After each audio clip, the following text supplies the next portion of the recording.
Good morning बेटा। तो आज हम डिस्कस करने वाले हैं कैलोरीमीटर। ठीक है, तो सबसे पहले अपने पास आता है calorimeter.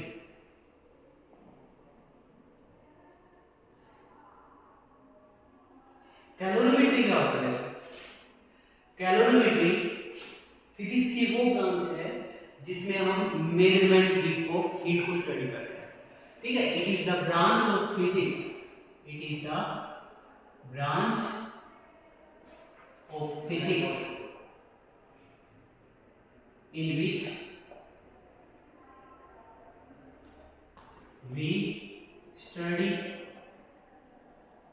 the measurement of heat, measurement of heat के मेजरमेंट को हम लोग स्टडी करते हैं। ठीक है, ये होता है। अब देखो कैलोरीमेट्री है, उसका प्रिंसिपल क्या है? कैलोरीमेट्री का प्रिंसिपल है कि heat lost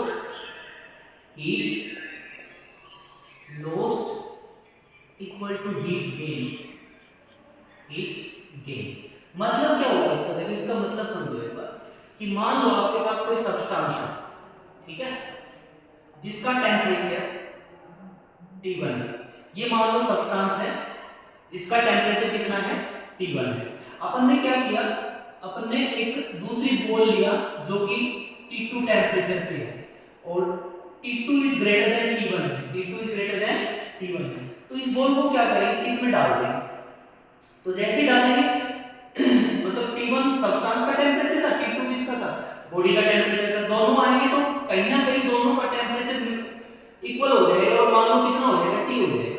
ठीक है, तो T जो टेम्परेचर रहेगा वो किस किस के बीच में रहेगा? T1 और T2 के बीच में रहेगा। T जो टेम्परेचर है इस सब्सटेंस और इस बॉडी का दोनों का वो T1 और T2 के बीच में रहेगा। मतलब क्या होगा कि इसने तो अपना टेम्परेचर कम कर लिया और इस सब्सटेंस ने अपना टेम्परेचर बढ़ा लिया। ठीक है, तो कहने का मतलब ये हुआ कि एक ने तो हीट को क्या कर दिया? गेन कर लिया, दूसरे ने हीट को क्या कर दिया? लूज कर दिया। इसका प्रिंसिपल। अब हीट को किससे मेजर करते हैं? तो डिवाइस का नाम है कैलोरीमीटर। कैलोरीमीटर क्या होता है? एक ऐसी डिवाइस है, device used for measuring, device used for measuring the heat। ठीक है, हीट को मेजर करने के लिए हम कैलोरीमीटर का इस्तेमाल करते हैं। ठीक है, अब देखो कैसे इस्तेमाल करते हैं, कैसे इसको हम यूज करते हैं। ये किस प्रिंसिपल पे बेस होता है? इसी प्रिंसिपल पे, heat loss is equal to heat gain. ठीक है, अब आता है आपके पास calculation of specific heat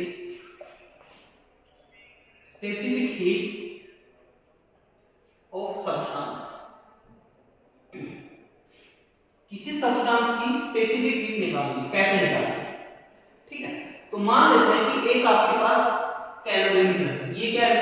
calorimeter है। ठीक है, जिसका वाटर इक्विवेलेंट दिया हुआ है W। वाटर इक्विवेलेंट कल पढ़ा दिया हमने। ठीक है, तो वाटर इक्विवेलेंट दिया हुआ है W और इसके अंदर अपन ने पानी भरा हुआ है, वाटर भरा हुआ है और वाटर का टेम्परेचर है T1। Suppose A calorimeter of water equivalent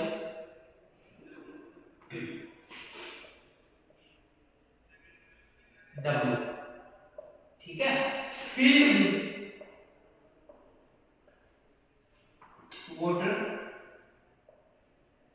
at temperature T1, at temperature T1। ठीक है, टेम्परेचर T1 के ऊपर वाटर भरा हुआ है। Now a body of mass.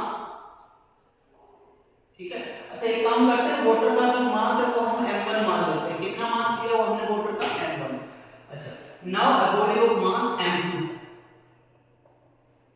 at temperature T2, at temperature T2 is placed in the water। Water के अंदर रखते हैं तो होगा क्या? प्रिंसिपल ऑफ कैलोरीमेट्री के अनुसार एक तो हीट को लूज करेगा, दूसरा क्या करेगा? हीट को गेन करेगा। नाउ मान लेते हैं कि T है वो दोनों का कॉमन टेम्परेचर है, temperature of mixture, temperature of mixture का टेम्परेचर है, ठीक है। तो हीट लॉस्ट बाय बॉडी ने कितनी हीट लॉस की, तो हीट का फॉर्मूला कल हमने पढ़ा था डेल्टा क्यू, या तो आपको delta Q is equal to m into C specific heat और into delta T change in temperature. तो हमने बॉडी का मास लिया हुआ है m2 और स्पेसिफिक हीट मान लो इसकी c है और चेंज इन टेम्परेचर कितना हुआ, चेंज इन टेम्परेचर इसने तो लूज किया तो T2 माइनस T1 हो जाएगा। हीट गेन बाय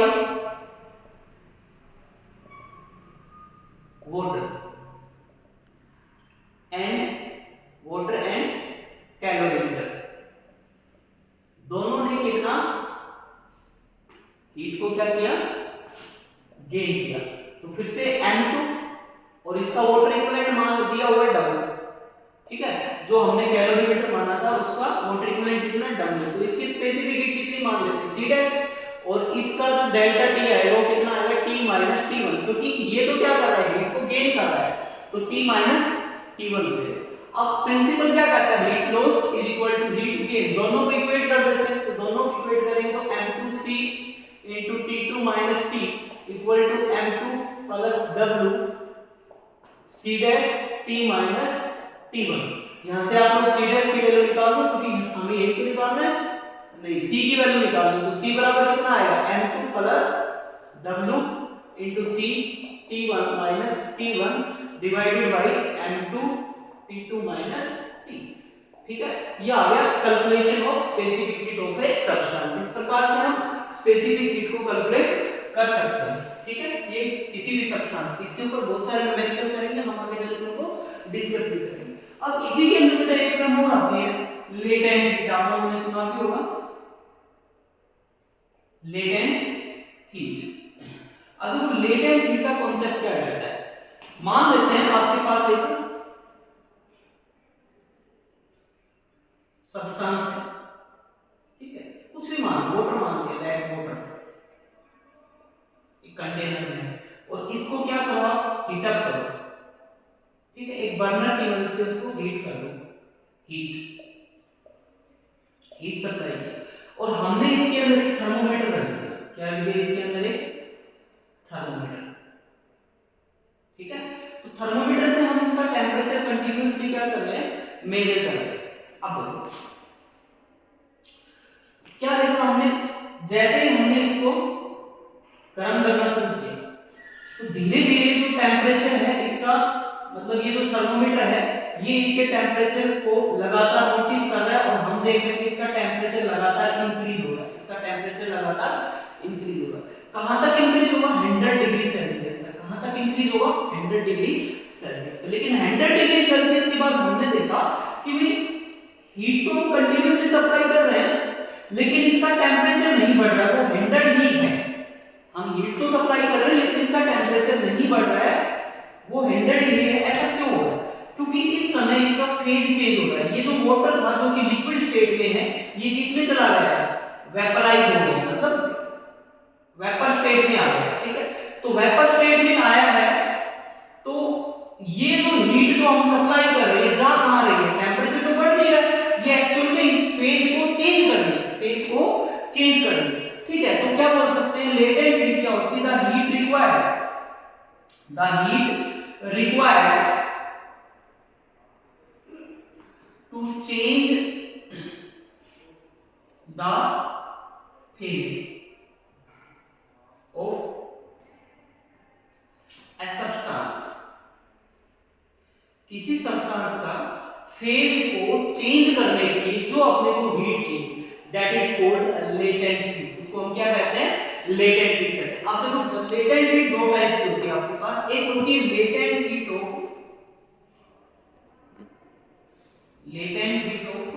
फ्यूजन, और दूसरा होता है लेटेंट हीट ऑफ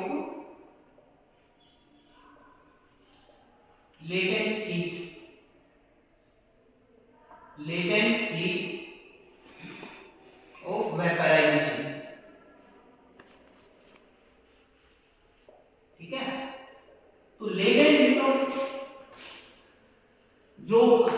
फ्यूजन है ये क्या होती है और वेपराइजेशन क्या होती है, तो डिस्कस कर लेते हैं। देखो लेटेंट हीट ऑफ फ्यूजन सबसे पहले ये डिस्कस करते हैं, ठीक है। तो लेटेंट हीट ऑफ फ्यूजन का मतलब है कि amount of heat required, the amount of heat required to change the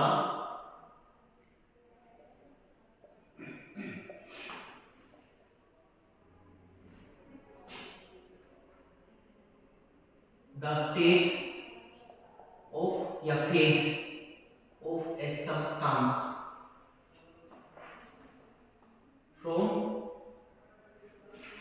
solid to liquid, solid to liquid मतलब जो सब्सटेंस सॉलिड फॉर्म में है, सॉलिड से उसको लिक्विड फॉर्म में बदलने के लिए जो हीट चाहिए, that is called latent heat of fusion.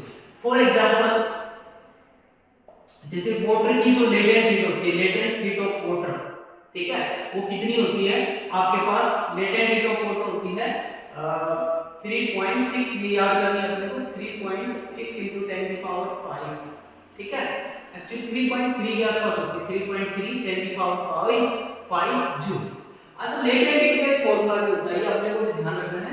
Latent heat का फॉर्मूला होता है L = m × L, L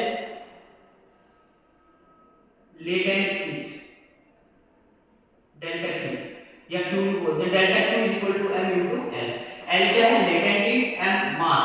तो थोड़ा सा यहाँ पे हम लोग क्या बोल सकते हैं कि amount of heat required to change the phase of a substance of mass 1 kg, mass कितना है 1 kg, 1 kg के सब्सटेंस का जो फेज चेंज करने के लिए अपने को हीट चाहिए, that is called latent heat. क्या कहते हैं उसको, लेटेंट हीट कहते हैं। तो यहाँ पर डेल्टा Q का जो फॉर्मूला है वो क्या आपके पास, डेल्टा Q = m × L, ठीक है। अब आता है लेटेंट हीट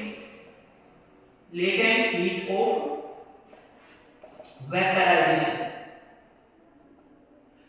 ठीक है। तो लेटेंट हीट ऑफ वेपराइजेशन क्या होता है, द अमाउंट ऑफ हीट